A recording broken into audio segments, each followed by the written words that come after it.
Hoy, kung sino ka mang Tamos main na nakakampi ko dito sa game na to, hihingi lang ako ng paumanin sa'yo, boy, kung nausgahan kita dito sa game na to. Sorry na, boy. Best friend talaga kita, boy. Best friend kita, boy! Paano ba naman kasing hindi nyo husgahan yung tao na yan? Akala ko kasi nagtutroll lang siya dito sa game na to. Tignan nyo naman to, 1 minute mahigit pa lang, kasarapan pa lang ng pagmumobile legends namin. Sumugod kagad siya doon mag-isa sa bap ng kalaban. Puro mage pa naman yung sinugod niya dyan. May Harley, may Sushin, may Angelica.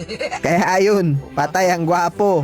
Tapos dito guys, pagkabuhay niya, kahit gap siya, kumuntes pa siya dun sa turtle. Kaya ayun, patay na naman ang gwapo. Dahil sa kakatingin ko dyan sa core namin guys, pati ako napitas na ng katapat kong Iritel. Palo nga din tong katapat kong Iritel guys eh, nasa 200 stars na siya ngayon. Tapos ang taas pa ng win rate ng Iritel niya. Ay no, 68 win rate, lala. Pero hindi naman tayo dyan magpapadarag basta-basta. Sa play nga na to, akala niya nakalamang na siya sa akin porkit napitas niya ako kanina. Ang hindi niya alam, mabisa yung emblem na gamit natin dito, kaya napitas ko patuloy siya.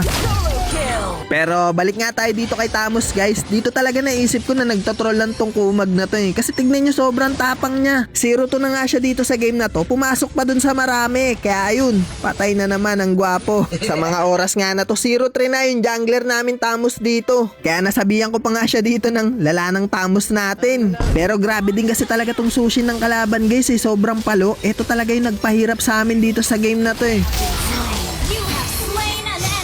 Tapos dito nga guys, tignan nyo kung paano kami uubusin ni Sushin. Sobrang lala ng crowd control niya. Parang flood control natin, ganong kalala. Boy, isa-isa niya nga kami ditong pagkakakargahin hanggang sa makamiinyak siya. Diba? Ang lala na itong Sushin na to guys eh. Kaya hirap na hirap talaga kami dito sa game na to eh, dahil sa kanya.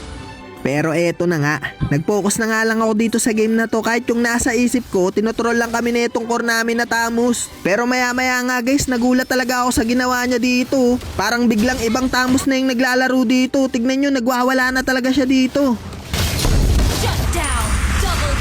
Pinagkakalkal niya nga yung mga kalaban namin dito hanggang sa makapag-push siya ng tore. At dahil nga sa nagawa niya na yun, nagkaroon din kami ng pagkakataon dito para makapag-lord. Kaso nga lang, pumilit pa rin kumunte sa amin dito yung mga kalaban, kaya ito yung nangyari.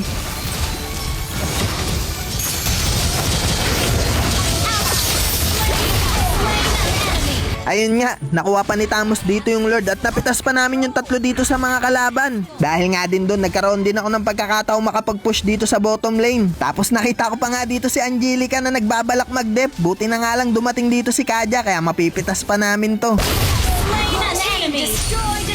Medyo nakabawi-bawi na nga kami dito kahit papano, pero magkakaroon uli ng clash dito. Makakapag-ulti nga dito si Roderick, pero hindi naman to iinday na mga kakampi ko at mapipitas pa siya dito. Kaso nga lang biglang papasok dito yung Iritel at siya pa nga'y mapipitas namin. At dahil nga sa clash na yun, nakaubos pa kami ng 4 na kalaban. At eto na nga rin siguro yung pinakamagandang nagawa ko dito sa game na to. Sa mga oras kasi na to, medyo malapit na rin kasi lumabas dito yung Lord at yung blue buff ng kalaban. Kaya naisipan ko nga na bago magka-Lord, magbo-blue buff muna tong jungler ng kalaban at hindi nga ako nagkamali. Naaktuhan ko pa nga nakapatong si Angelica dito sa damuhan.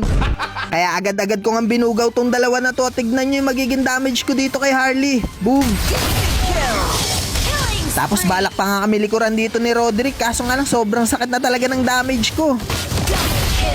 At dahil nga doon, nagkaroon na rin kami ng chance makapag-lord dito.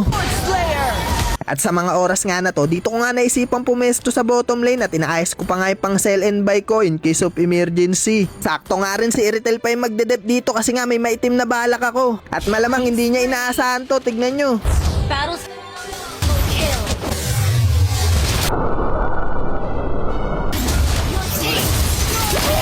Gagi! Solid boys! In the ball, and then. Iduman sana! Gulat siya boy, kiboy. Victory! Nagulat siya boy, kiboy.